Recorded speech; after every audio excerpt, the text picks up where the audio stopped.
अस्सलाम वालेकुम। Lymph nodes कर रहे थे, लिम्फोमास कर रहे थे। तो नॉन हॉजकिन लिम्फोमास में आपकी जो थर्ड टाइप है वो है मेंटल सेल लिम्फोमा, मतलब पागल सेल। तो मेंटल लिम्फोमास, मतलब मेंटल की स्पेलिंग तो ये मेंटल मेंटल वर्ड है, तो मेंटल से याद रखना है। मेंटल सेल लिम्फोमास के क्या होता है, जिस तरीके से आपका एक जर्मिनल सेंटर होता है उसी तरह से मेंटल जोन होता है। लाइक लिम्फोमास के लिम्फ नोड्स के अंदर क्या होगा, ये आपका एक लिम्फ नोड है, तो इसके अंदर ये जर्मिनल सेंटर है। यहाँ पे भी लिम्फोसाइट्स इकट्ठे होंगे और यहाँ पे जर्मिनल सेंटर बन जाएगा। इसी तरह यहाँ पे एक जोन और बना लेते हैं, इसको कहते हैं मेंटल जोन। अब मेंटल जोन में भी बी लिम्फोसाइट्स ही होंगे, ये भी बी लिम्फोसाइट्स का ही लिम्फोमा है, नॉन हॉजकिन लिम्फोमा है। इसमें क्या होगा, इन बी लिम्फोसाइट्स के अंदर भी म्यूटेशन होगी। म्यूटेशन होने से इनके ऊपर जो जीन जीन नंबर 11 है, मतलब क्रोमोसोम नंबर 11 है, उसके ऊपर जीन होती है। क्रोमोसोम 11 से ट्रांसफर होती है क्रोमोसोम नंबर 14 के ऊपर। 11 to 14 ट्रांसफर होगा इसके अंदर। 11 to 14 होगा ट्रांसफर ऑफ इसके ऊपर से जीन, जिसकी वजह से इन लिम्फोसाइट्स के अंदर म्यूटेशन हो जाएगी। अब म्यूटेशन होने से क्या होगा, ऑफ कोर्स इसकी वजह से आपके लिम्फोसाइट बी लिम्फोसाइट्स जो हैं वो आपके लिम्फोमा कॉज करेंगे। इसमें जो जीन ट्रांसफर होगी वो साइक्लिक साइक्लिक D1 जीन है।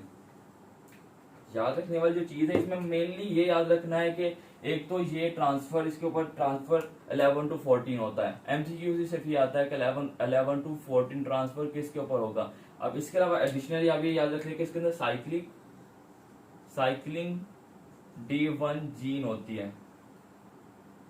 ये D1 जीन जो है ये इसके ऊपर क्रोमोसोम के ऊपर जाके लग जाएगी, उसके ऊपर ट्रांसफर हो जाएगी, क्रोमोसोम नंबर 14 के ऊपर ट्रांसफर हो जाएगी। क्रोमोसोम नंबर 14 के ऊपर आपको एक जीन मिलेगी, long chain gene, sorry heavy chain gene. ये हैवी चेन जीन के ऊपर अटैच हो जाएगी, हैवी चेन जीन्स के ऊपर जाके अटैच हो जाएगी। और इसका यही सिर्फ याद रखना है। और इसके अलावा याद रखना है कि ये अडल्ट में कॉमन है। अडल्ट के अलावा ये रेयरेस्ट फॉर्म है, नॉन हॉजकिन लिम्फोमा की रेयरेस्ट फॉर्म जो है वो मेंटल सेल है। ये याद रखना है कि मेंटल सेल जो है ये रेयरेस्ट फॉर्म है। रेयरेस्ट रेयरेस्ट है, लेकिन मतलब सबसे रेयरेस्ट है, लेकिन सबसे ज्यादा अग्रेसिव है। अग्रेसिव का मतलब ये है कि इसकी प्रोग्नोसिस बहुत पुअर होगी। तो अग्रेसिव है, रेयरेस्ट है, मेल्स में कॉमन है और ट्रांसफर होती है 11 to 14 के ऊपर। और इसके अलावा इसमें एक प्रोटीन मिलती है CD5 प्रोटीन।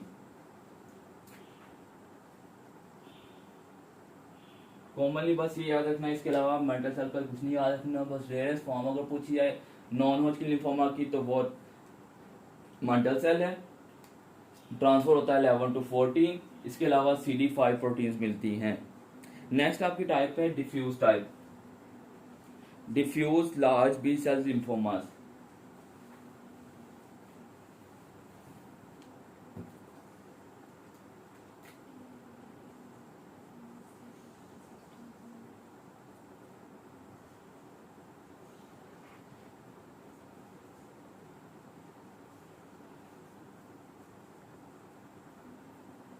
अगर आपको फॉलिकुलर लिम्फोमा याद हो तो सेम ये वही चीज है, लेकिन उसमें क्या था कि आपको फॉलिकुलर सेल्स के अंदर जर्मिनेटिंग सेंटर से आपका जो बी सेल्स हैं, जो BC, इसके ऊपर एक प्रोटीन थी जिसकी वजह जीन थी जिसकी वजह से रेजिस्टेंस हो रही थी आपकी अपोप्टोसिस के अंदर, BCL जीन। उसमें क्या था, BCL जो है ओवर प्रोडक्शन हो रही थी BCL प्रोटीन की, लेकिन इसके अंदर BCL जीन जो है कि वो रेजिस्टेंट होगी तो वो डिजेनरेट, मतलब उसकी कमी नहीं होगी, वो अपनी जगह पे कायम रहेगी और वो अपोप्टोसिस को रुकावट बनाएगी, रेजिस्टेंस करेगी, जिसकी वजह से एपोप्टोसिस जो है वो नहीं होगी। मतलब इसके अंदर भी ये भी लिम्फोमा जो है ये भी नॉन एपोप्टोटिक लिम्फोमा है।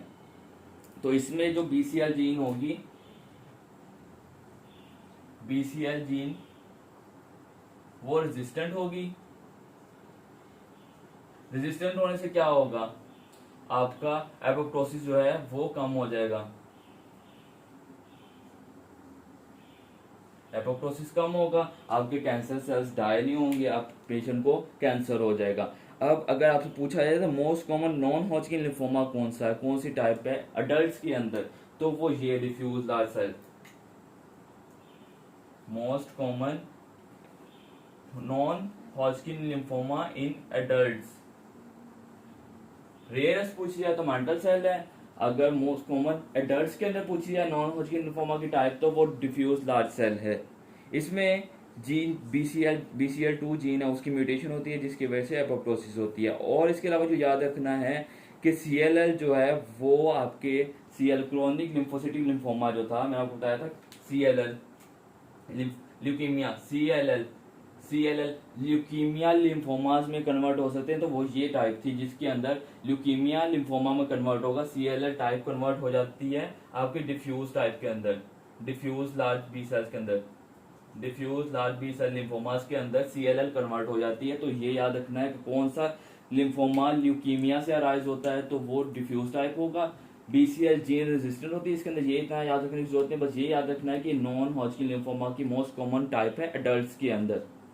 तो ये आपका था डिफ्यूज लार्ज सेल लिम्फोमास। अब आपको थायराइड ये भी जर्मिनेटिंग सेंटर से अराइज होता है, ये भी जर्मिनेटिंग सेंटर से अराइज होता है डिफ्यूज लार्ज सेल जो।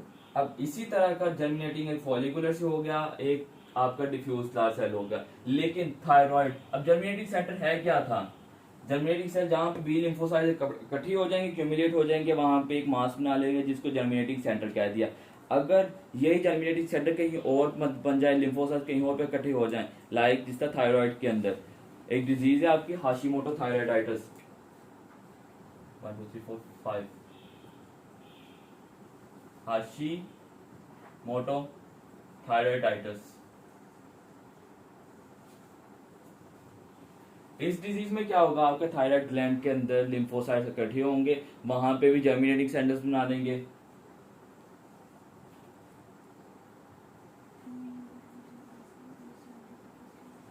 जर्मिनेटिंग सेंटर्स बन जाएगा थायराइड के अंदर।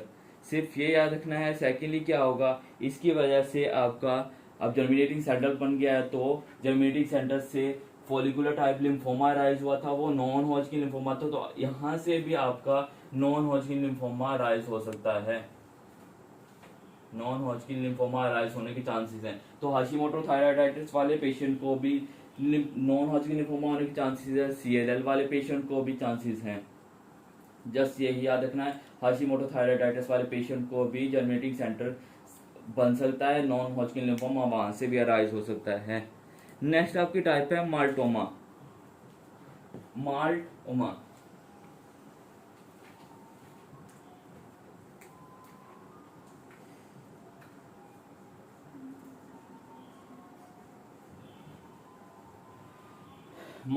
माल्टोमा आपके GIT से अराइज होता है, म्यूकस एसोसिएटेड लिम्फोइड आपके टिश्यूज से maltoma, mucous associated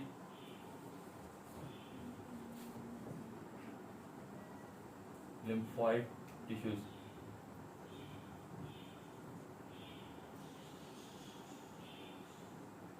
lymphoid tissues मतलब आपके म्यूकस मेम्ब्रेन के अराउंड जो लिम्फ नोड्स होंगे वहां से अगर लिम्फोमा अराइज हो तो उसको कहेंगे माल्टोमा। GIT का कैंसर होगा ये, मेनली GIT याद रख ले, GIT से अराइज होगा। GIT के अंदर जो आपके लिम्फ नोड्स होंगे ये वहां से अराइज होगा। इसके अंदर क्या होता है कि आपके म्यूकस, और इसकी मोस्ट कॉमन कॉज जो है, मतलब GIT के अंदर ये ऐसे याद रखना है, GIT के अंदर लिम्फोमा की कॉज क्या है, मतलब क्यों लिम्फोमा, ये लिम्फोसाइट्स के लिम्फॉइड्स के अंदर, लिम्फ नोड्स के अंदर ये लिम्फॉइड टिश्यूज, हाँ, लिम्फ नोड्स के अंदर से GIT का लिम्फोमा क्यों हुआ है, तो उसकी कॉज है H पाइलोरी, और मोस्ट कॉमनली अराइज होता है स्टमक से, क्योंकि H पाइलोरी के मोस्ट कॉमन साइड या स्टमक है आपकी, स्टमक से अराइज होगा। GIT में नॉन हॉजकिन लिम्फोमा होगा, नॉन हॉजकिन लिम्फोमा, और नॉन हॉजकिन लिम्फोमा की जो कॉज है वो है H पाइलोरी। जैसे मैंने आपको बताया था CNS के अंदर, CNS में क्या था कि पेशेंट को एड्स है, एड्स वाले पेशेंट को लिम्फोमा होने के चांसेस है। इसी तरह अगर पेशेंट को GIT में H पाइलोरी का इन्फेक्शन है तो उसको नॉन हॉजकिन लिम्फोमा होने के चांसेस हैं। नेक्स्ट आपकी टाइप है, इसके अलावा अब H पाइलोरी का ट्रीटमेंट, एच पाइलो इसका ट्रीटमेंट साथ ही कर लेंगे। एच पाइलोरी का ट्रीटमेंट करना है, एच पाइलो का ट्रीट करोगे तो आपका नॉन हॉजकिन लिम्फोमा ट्रीट हो जाएगा। तो एच पाइलोरी का ट्रीटमेंट करने के लिए पेशेंट को ट्रिपल थेरेपी देते हैं। ट्रिपल थेरेपी मतलब सिप्रोफ्लोक्सासिन, आपका मेट्रोनिडाजोल या मॉक्स एम्पिसिलिन, मतलब होता है ना इनकी कॉम्बिनेशन है, या तो एम्पिसिलिन, अमोक्सिल, अमोक्सिसिलिन, या फिर अगर पेशेंट रेजिस्टेंट है तो मेट्रोनिडाजोल, मेट्रो, और दूसरा पेशेंट को पीपीआईज देंगे मतलब ओमेप्राजोल, और साथ में सिप्रो देंगे। तो ये आपका ट्रिपल थेरेपी हो जाएगी। ट्रिपल थेरेपी या क्वाड्रिपल थेरेपी मतलब जिसके अंदर अभी इस फिलहाल इतना याद रखें, जीआईटी में इसको डिस्कस करेंगे। तो एच पाइलोरी की वजह से नॉन हॉजकिन लिम्फोमा होगा, और अगर आप एच पाइलोरी को ट्रीट करते हैं तो आपका माल्टोमा ट्रीट हो जाएगा। लेकिन अगर फिर भी माल्टोमा ट्रीट नहीं हुआ, आपने एच पाइलोरी को कवर कर लिया, नॉन हॉजकिन हो गया हुआ है, तो आप कीमोथेरेपी करें। कीमोथेरेपी में ड्रग ऑफ चॉइस रितु आ जाएगी, रिटक्सीमाब। तो नॉन हॉजकिन का ट्रीट करते हुए नेक्स्ट आपकी ड्रग आ जाएगी रिटक्सीमाब।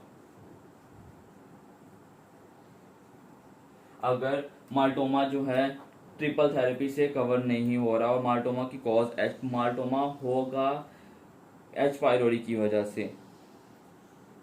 तो ये आपकी टाइप थी माल्टोमा। नेक्स्ट नॉन हॉजकिन लिम्फोमा में बी लिम्फोसाइट्स का जो ट्यूमर लिम्फोमा होगा उसकी टाइप है नेक्स्ट आपकी प्राइमरी सीएनएस लिम्फोमा। जैसे कि अभी बताया ये होगा उन पेशेंट्स के अंदर जो एड्स वाले पेशेंट होंगे।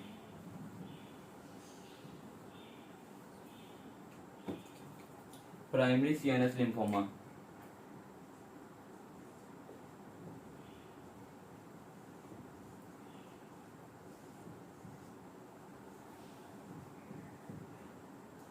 Primary CNS lymphoma, primary CNS lymphoma होगा उन पेशेंट्स को जो एच आई वी पेशेंट होंगे, या फिर एड्स, याद रख लें एड्स वाले पेशेंट्स को उनके अंदर सीएनएस की इन्वॉल्वमेंट है और लिम्फोमा हुआ तो वो प्राइमरी सीएनएस लिम्फोमा होगा, और ब्रेन सीएनएस की इन्वॉल्वमेंट होगी। ये दो सिम्टम मेनली यही होंगे। इसके अलावा क्या होगा, इसके अंदर क्या मिलता है, इसके अंदर ब्रेन के अंदर लेयर्स मिलते हैं, सिंगल मास लेयर मिलते हैं। आपको ब्रेन के अंदर लेयर्स मिलेंगे इस पेशेंट के अंदर, ब्रेन के सीएनएस जब आप इस पेशेंट का एमआरआई करवाओगे तो आपको लेयर्स मिलेंगे in the brain, single layer मिलेगा आपको इस पेशेंट का सीएनएस के, आपको ब्रेन के अंदर आपको या मास मिलेगा या लेयर्स मिलेंगे, सिंगल और होगा एक ही, सिंगल मास मिलेगा या लेयर मिलेगा, एक ही होगा इन ब्रेन। तो ये याद रखना है कि एचआईवी वाले पेशेंट के अंदर लिम्फोमा होगा तो सीएनएस की इन्वॉल्वमेंट है तो पेशेंट को प्राइमरी सीएनएस इन्वॉल्वमेंट होगी। जीआईटी की इन्वॉल्वमेंट है तो माल्टोमा होगा। अगर पेशेंट को जनरेटिंग सेंटर का लिम्फोमा है और कॉज उसकी ये और सीएलएल की वजह से वो बना हुआ है, मतलब ल्यूकीमिया था पेशेंट को, ल्यूकीमिया के बाद लिम्फोमा हुआ है, तो आपको most common type in drugs जो है वो आपकी आ जाएगी डिफ्यूज टाइप में, diffuse large B cells type. लेकिन अगर पेशेंट को बहुत ज़्यादा स्वेयर, ये रेयर केस है लेकिन स्वेयर, अगर बहुत ज़्यादा स्वेयर लिम्फोमा हुआ है तो वो आप ये सोच सकते हो ये मांटल सेल है। तो आप इन्वेस्टिगेट करके आप T11-14 को चेक करें तो उसके ऊपर से ट्रांसफर होगी जीन, साइक्लिन जीन की 11 to 14। तो ये थे आपके overall non Hodgkin lymphoma B cells की, ये जितने भी बताए हैं, follicular cells, Burkitt lymphoma, mantle cell, आपको डिफ्यूज टाइप, ये सारे के सारे बी सेल से अराइज हो रहे हैं, जर्मिनेटिंग सेल से या मांटल रीजन से अराइज हो रहे हैं।